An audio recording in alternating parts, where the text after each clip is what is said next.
If you were a visitor from space and you came down and you looked at a coal-fired power station, you'd be a bit mystified, thinking you're sending people underground to mine this material that creates lots of carbon pollution and risks the future of society. And then you saw a beautiful wind turbine spinning or a solar panel quietly turning sunlight into electricity, free after installation. You would say, actually, renewable energy is common sense energy, it's mainstream energy. And for me, it's the future. The other thing is, when you look at our world, we've got 5 billion years of sun reserves. There is no peak sun. We can invest against that. The wind won't run out. The rain will still keep raining. So whether it's hydropower or wind power or solar power, these are the smart energy choices we can make. At IKEA, we've gone all in for renewable energy because really electricity and energy is just a cost unless you start to internalize it. So if you generate your own from wind turbines or from solar panels on your rooftops, then something that was a cost actually suddenly becomes a profit center. And we're in business. We like profit centers rather than costs.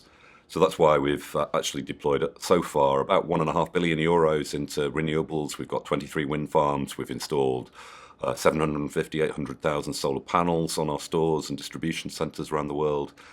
And we recently announced a further billion euros for climate action. 600 million was for extra renewables and 400 was for actually through IKEA Foundation to help communities adapt to climate change and source clean energy themselves. It's clear to me now and to colleagues across IKEA that renewable energy is the future, and this is a century where we harness the power of the wind and the sun and we turn every rooftop into a power station. And we're going to see abundant, affordable clean energy. But we need to do this at pace and at scale because we have an urgent need to decarbonize. And if we're going to stop producing power from really big, polluting, centralized power stations, we need to, in business, we can actually drive innovation and investment at pace and at scale. So RE100 is a fantastic initiative because it's setting ambitious, broad timeframes and stimulating the market for ambitious deployment of renewables. I think we can decarbonize the power sector within a very short amount of time if we really go for it.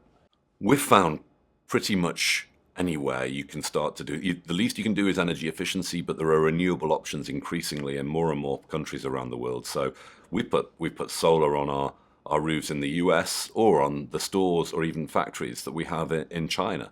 So we found that you can turn pretty much any roof into a power station.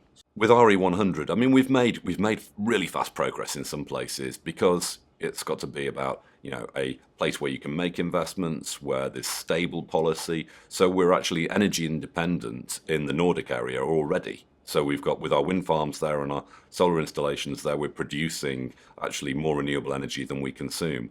The same will be true in the US in the very short term. Other countries, it's a bit more challenging, but we keep looking and we have a dialogue with government partners to say, how do we get this done? We've said in IKEA that we want our business to be people and planet positive, and it's really clear. And we don't want to do that by 2050. We want to do that in the next few years, and we can already see a real progress. And energy is a fantastic opportunity to make progress fast. So we want to get this done before 2020.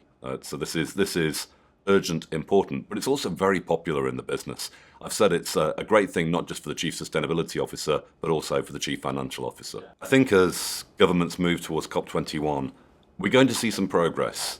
It probably won't be as much as we need, but it will be actually something of a turning point where we really see sharp policies come into place, more and more government action.